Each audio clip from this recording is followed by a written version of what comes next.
নমস্কার বন্ধুরা। বাঙালি শ্রেষ্ঠ পূজা দুর্গাপূজা আর মাত্র কয়েকদিন। আর দুর্গাপূজা মানেই প্রত্যেকটা বাড়িতে খুশির আনন্দ আর বন্যা বয়ে যায়। তো চলো দুর্গাপুজোর স্পেশাল কয়েকটা রেসিপি তোমাদের সাথে আজকে আমি শেয়ার করব। তার মধ্যে ফার্স্টেই যেটা সবার বাড়িতে হয় সেটা হচ্ছে নাড়ু। তো চলো দুর্গাপুজোর স্পেশাল নাড়ু বানানো যাক।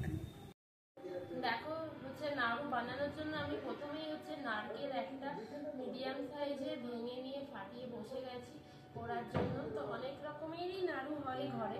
তো প্রথমে আমি আজকে বানাবো নারকেল আর চিনি দিয়ে এমনি নারকেলের নাড়ু। তারপরে পরবর্তী রেসিপিগুলো পরে দেবো। তো চলো নাড়ু বানানোর জন্য প্রথমে আমি এই নারকেলটিকে কুড়ে নিই।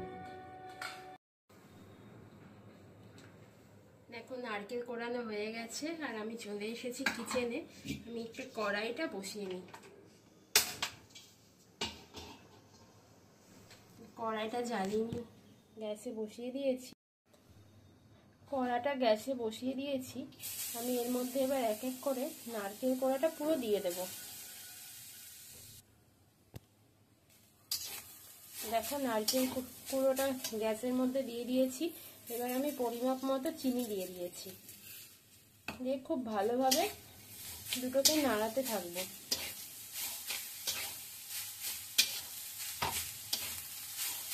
আমি একটু এলাচ গুঁড়ো অ্যাড করছি, এটা অপশনাল, তোমরা ইচ্ছে হলে দিতেও পারো আর না হলে নাও দিতে পারো, কিন্তু এলাচ গুঁড়োতে স্মেলটা খুব ভালো হয় বলে আমি এলাচ গুঁড়ো অ্যাড করে দিচ্ছি। দেখো মিশ্রণটা ঠিক এরম স্টেজে চলে এসেছে, একটা চিটচিটে ভাব এসেছে। এই অবস্থায় আমি গ্যাসটা বন্ধ করব, দিয়ে চলো নাড়ুগুলো বানিয়ে ফেলি। দেখো আমি মিশ্রণটা ঠান্ডা হওয়া পর্যন্ত 5 মিনিট ওয়েট করেছিলাম। এবার হাতের মধ্যে একটুখানি ঘি নিয়ে নিচ্ছি, দিয়ে হাতে মেল্ট করে দেখো নাড়ুগুলো নিয়ে আস্তে আস্তে করে আমি গোল করে বানাবো।